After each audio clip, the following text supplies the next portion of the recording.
안녕하십니까. 거꾸로 투자하는 쇼킹 부동산입니다. 반포에서 단번에 마이너스 10억을 기록한 아파트 단지가 나왔습니다. 반포자이입니다. 반포자이가 이렇게 급락했던 거 누구나 예상이 가능했었습니다. 그리고 오늘은요, 겨울 시즌 갑툭튀 초급매가 증가하는 이유 좀 말씀을 드리고자 합니다. 부동산을 공부하시는 분들이 상식적으로 아시면 큰 도움이 되실 거라고 생각합니다. 영상 시청 전에 구독 부탁드리겠습니다. 마지막까지 급등했던 상급지 서초구 똘똘한 채의 대명사 반포자이 아파트가 전용 84제곱미터 29억의 매물이 나왔습니다. 자, 재밌는 것은 2022년 5월에요. 이 아파트 같은 평수의 매물이 39억 원의 실거래가 됐다는 겁니다. 최고 실거래가 이후에 10억 원이 하락했는데 전용 84제곱미터는 5월 이후에 거래가 처음 있었는데 그 처음 거래가 10억이 빠졌다는 거죠. 자, 이것은요, 누구나 예상이 가능했던 하락입니다. 반포자이 현재 전세 시세가 12억 5천인데 30억 원의 매물이 나오네. 그러면 전세가율이 41.6%밖에 안 되잖아. 이 전세값을 보면서 추가 하락을 알 수 있었다는 거죠. 이제 여러분들도요, 전세값 흐름을 보면서 매매가, 적정 매매가를 체크할 수 있게 되는 겁니다. 그럼 반포자이가 29억이 아니라 추가 하락 가능성도 충분히 있다는 거 다 아실 겁니다. 반포자이뿐만 아니라 다른 단지도 초급매가 급증합니다. 레이크 팰리스 전용 84제곱미터 17억 7천에 등록됐어요. 고점 대비 하락률이 28.6%입니다.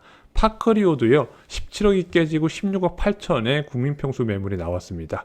고점 대비 하락률이 33.3%나 돼요. 25억짜리가 16억 8천이 된 겁니다. 음마아파트는요, 18억 2천에 또 초급매가 등록됐습니다. 고점 대비 하락률이 30.9%, 다 이번 주 말부터 쏟아진 급매들인 겁니다. 자, 원인 다 아시죠? 어떤 분은 둔촌주공의 실패 이후에 나왔다고 하는데 애초부터 모든 하락의 원인은 하나로 이제 결론이 납니다. 바로 전셋값 하락에 따른 매도 압력 증가라는 거죠. 이 전셋값 하락에 따라서 수요가 감소합니다. 갭 투자자도 유입이 안 되고 실수자도 유입이 안 되고 있습니다. 그럼 전셋값 하락의 근본 원인은 무엇이죠? 전세대출 금리 상승이라고 말씀드렸죠. 그래서 이런 근본적인 원인이 있기 때문에 규제를 풀어서 투자 수요 유입을 만들 수 있는 조건을 만들어 봤자 수요 유입이 안 되는 거예요. 왜? 갭 투자자들은 전세값 하락 상황에서 투자를 하지 않기 때문입니다. 또한 전세대출 금리가 올라갔다는 것은 예금금리가 올라갔다는 뜻이거든요. 그 예금금리가 많이 올라갔기 때문에 굳이 갭 투자를 하지 않아도 5%, 6%의 고정금리 예금이나 채권 상품을 쉽게 찾을 수 있다 보니까 더욱더 유입이 안 되는 탓도 있다는 거죠.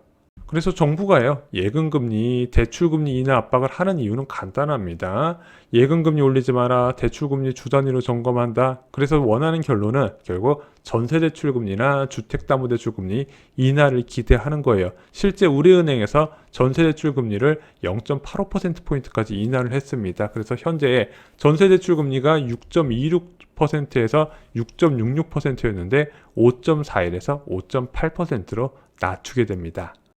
하지만 여전히 부동산 가격 급락을 부르는 수준입니다. 우리은행 같은 경우는요, 금리가 5.41에서 5.8%잖아요. 이게 낮아졌다고 좋아할 일이 아닌 게 원래 3.25% 기준금리에서 일반적인 전세대출 금리가 4.6에서 4.8 정도가 나와야 돼요. 여전히 오버슈팅 돼 있다는 거죠. 그래서 0.5%에서 형성된 전세계약 만기가 지금 다가오고 있는데 그에 따른 역전세난은 불가피한 겁니다. 자, 오늘은요, 겨울 시즌 부동산 시장의 특징에 대해서 좀 말씀을 드리고자 합니다. 일반적인 매물 흐름하고요, 겨울 시즌에 나오는 매물은 좀 달라요. 일반적인 매물 흐름은요, 예를 들어 10억에 등록했습니다. 집을 보러 아무도 안 와요. 그래서 한 달 뒤에 이 9억 5천만 원을 수정해서 올려놔요. 한 팀, 두 팀 보러 왔는데 영 입질이 없습니다. 그리고 나서 9억으로 또 낮추게 되고요. 한 달 뒤에 또 낮추게 됩니다. 자, 그런데 겨울 시즌의 특징, 금매는 어떻게 나타나냐면요, 그냥 단번에 기존 시세를 무시해버리면 초초급매가 한꺼번에 나오게 됩니다. 기존에 있던 매물도 아니에요.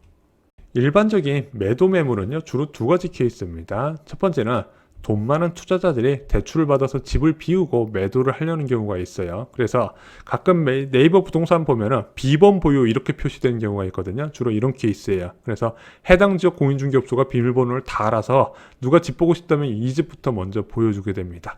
팔기도 좋아요.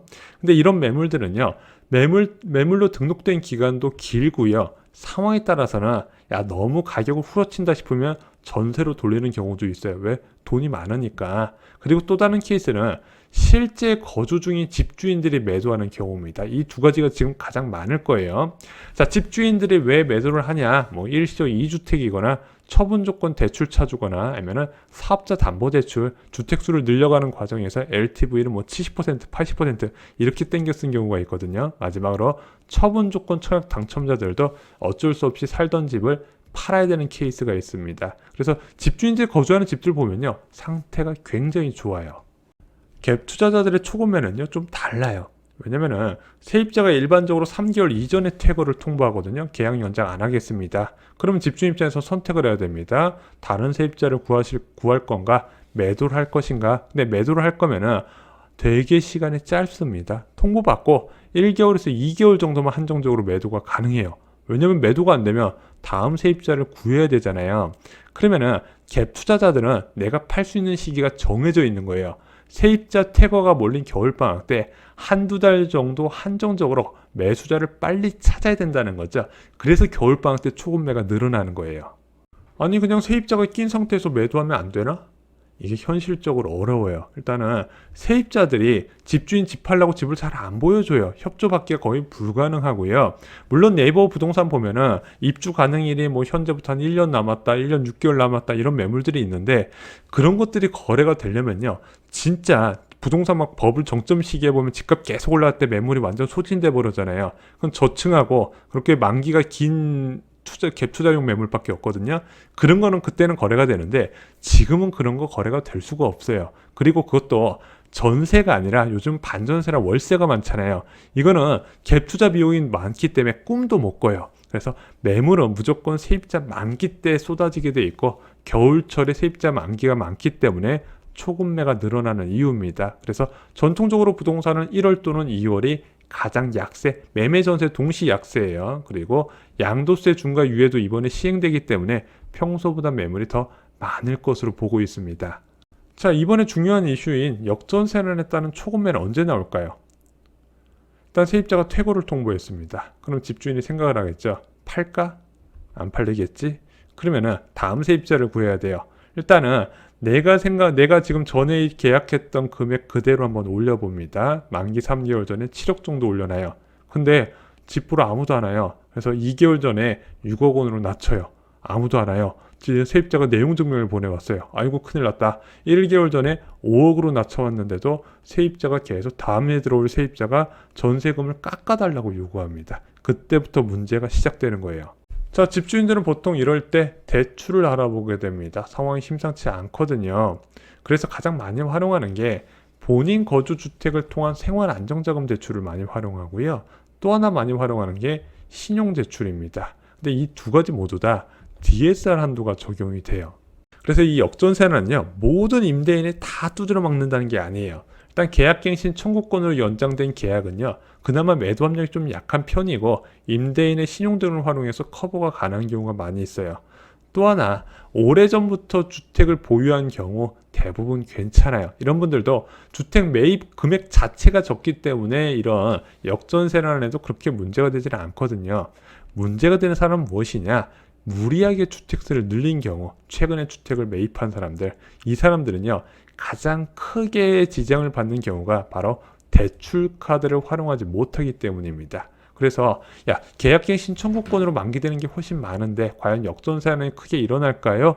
이런 무리하게 주택수를 늘린 사람이 단지 1%만 있어도 시세는 붕괴가 되는 겁니다. 자, 올해 1월, 2월에 가장 급한 매도자들이 크게 증가할 겁니다. 지금 1월에 전세 만기되는 임대인의 초급매는요, 12월 중 출현 지금 나오고 있는 거예요. 그래서 어떤 분들이 둔촌 주공 미분양 나니까 초급매가 늘어나네. 그것보다도 이런 영향이 크게 작용을 하게 됩니다. 그럼 2월에 전세 만기되는 임대인의 초급매는 1월 달에 나오게 된다는 거고요.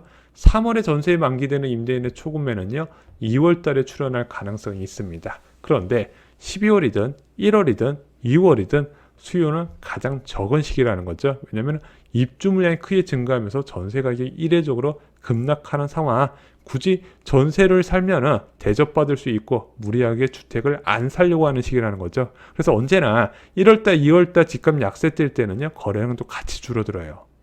자, 이제 네이버 최저호가가 의미가 없는 상황이 됐습니다. 네이버 최저호가가 뭐죠? 매도 호가죠. 집주인들이 받고 싶어하는 가격을 올린 거죠. 근데 매도 호가도요 사는 사람이 있을 때 먹히는 겁니다. 이제는 매수 호가가 더 중요해진 거예요. 그 매수 호가를 잘 중개해줄 중개인분들과 충분한 협의를 통해서 원하는 가격을 만드시기 바랍니다. 그런데 한두 개 단지에서 제발 찾아보시고 금매가 없네, 집값이 안 떨어지네 이러지 마시고 최대한 많은 단지에서 금매를 비교하고요. 내 조건을 들어줄 집주인을 찾으시기 바랍니다. 그래서 이런 식으로 접근하는 거예요. A단지, B단지, C단지, D단지. 내가 원하는 건 A단지에 있는데 B단지에서 뭐 10억을 불렀어요. 여기는 11억이에요. 아, 이거 가격 안 낮춰주면 이 10억짜리 계약할래요? 그러면은 A단지에서 만약에 급한 매도인이 있으면 아, 우리도 10억 부를게요. 이렇게 나올 수가 있거든요. 이런 식으로 여러분들이 최고의 지위를 좀 잘 활용하셨으면 좋겠습니다. 이제 역전세난에 따른 최악의 부동산 급락기가 오게 될 겁니다. 실수자한테는 20년 만에 최고의 기회라고 생각합니다. 내 집 마련에 필요한 모든 것 쇼키부동산 서적 역전세 재난을 총정리해 주었습니다. 내년부터 2024년 초까지 어느 지역이 특별히 하락할 건지 위험한 단지까지도 모두 다 정리해 주었습니다. 이상으로 영상 마치겠습니다. 좋아요, 구독, 공유 꼭 부탁드립니다. 감사합니다.